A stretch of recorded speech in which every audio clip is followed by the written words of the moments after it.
दोस्तों, एक हिंदी में शब्द होता है बड़बोलापन और एक दूसरा शब्द होता है बेड़ल बोल। अमेरिकी राष्ट्रपति ने पहले बड़बोलेपन में बहुत कुछ बोल दिया और फिर अब उनके जो बोली है वो बिगड़ल हो चुकी है। उन्होंने हाल ही में एक बयान में कहा कि भारत जो है वो नरक का दरवाजा है, नहीं बोलना चाहिए था।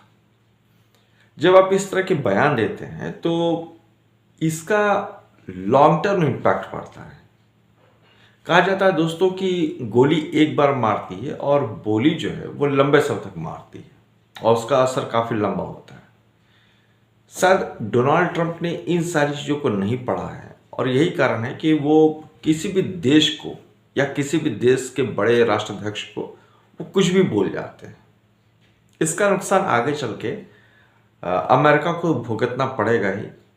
और हाल फिलहाल में अमेरिका के एक पूर्व राजदूत ने रहम इमैनुअल ने कहा कि जिस तरीके से ट्रंप ने भारत को लेके बयानबाजी की है उससे भारत जो है वो काफ़ी असहज महसूस करता है और जो एक रिश्ते थे अमेरिका और भारत के बीच में वो पिछले 30 साल में उतने खराब नहीं हुए जितने अब हो चुके हैं। और इसकी सबसे बड़ी वजह डोनाल्ड ट्रंप का कुछ भी बोल जाना है।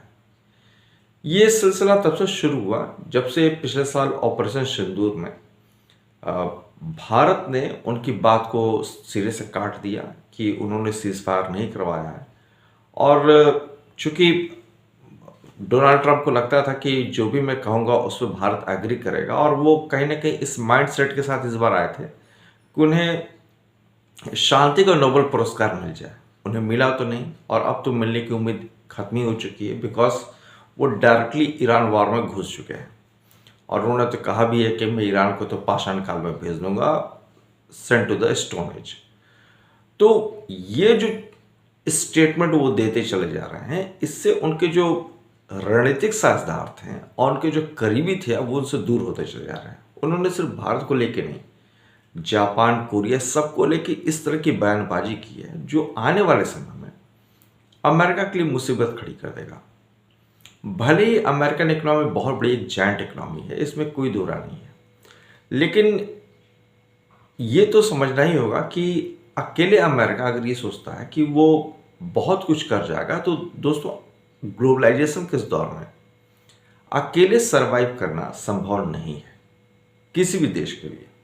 और शायद यही कारण है कि जब उन्होंने एप्पल कंपनी के सीईओ को कहा कि आप भारत में प्लांट मत लगाइए, तो उन्होंने सिरे से नकार दिया कि नहीं, वो उनकी बातों को मानने वाले नहीं है और भारत में तो वो अपनी मैन्युफैक्चरिंग यूनिट लगाएंगे ही लगाएंगे। देखा जाए तो आज अमेरिकी राष्ट्रपति की आलोचना हर जगह हो रही है और उनकी नीतियों से ज़्यादा उनकी जो बोली है वो वर्ल्ड के सारे राष्ट्राध्यक्षों को परेशान हुई है।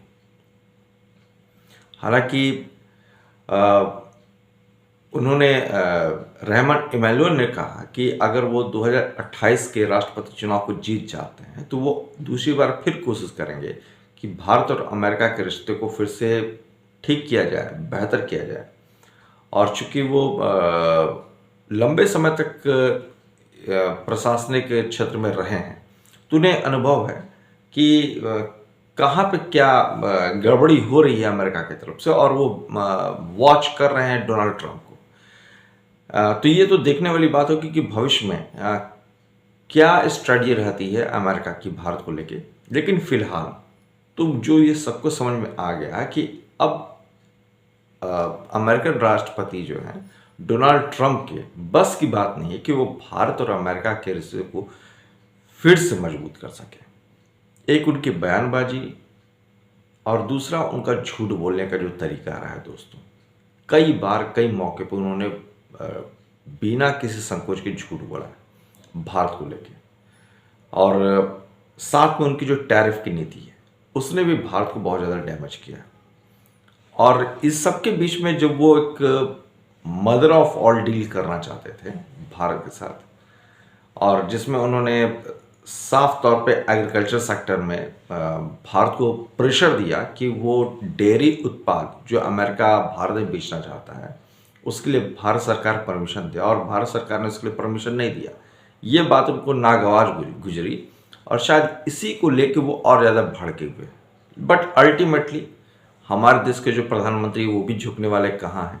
उन्होंने दो टूक शब्दों में कह दिया कि नहीं, आपसे डील तो होगी लेकिन एग्रीकल्चर के मुद्दे पे, फार्म को लेके, जो फार्म हमारा सेक्टर है उसको लेके तो कोई कॉम्प्रोमाइज़ भारत करने नहीं जा रहा है।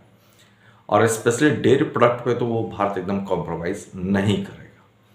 तो देखना है दोस्तों कि आने वाले समय में भारत और अमेरिका के रिश्ते अब पहले जैसे बेहतर हो पाते हैं कि नहीं, या फिर अमेरिका एक अपना बहुत अच्छा रणनीतिक साझेदार खो देगा, क्योंकि भारत से ज़्यादा ये अमेरिका का नुकसान है। आने वाले समय में भारत, चीन और रूस मिलकर अगर रिक बना लेते हैं, जैसा कि बात हो भी रही है कि भारत, रूस, चीन जो है वो RIC रिक बना सकते हैं, उससे कहीं ना कहीं सबसे ज़्यादा परेशानी जो होगी वो अमेरिका को होगी। क्वाड की आप स्थिति देख ही रहे हैं, जिसमें 4 देश शामिल थे, अमेरिका, ऑस्ट्रेलिया, जापान और इंडिया।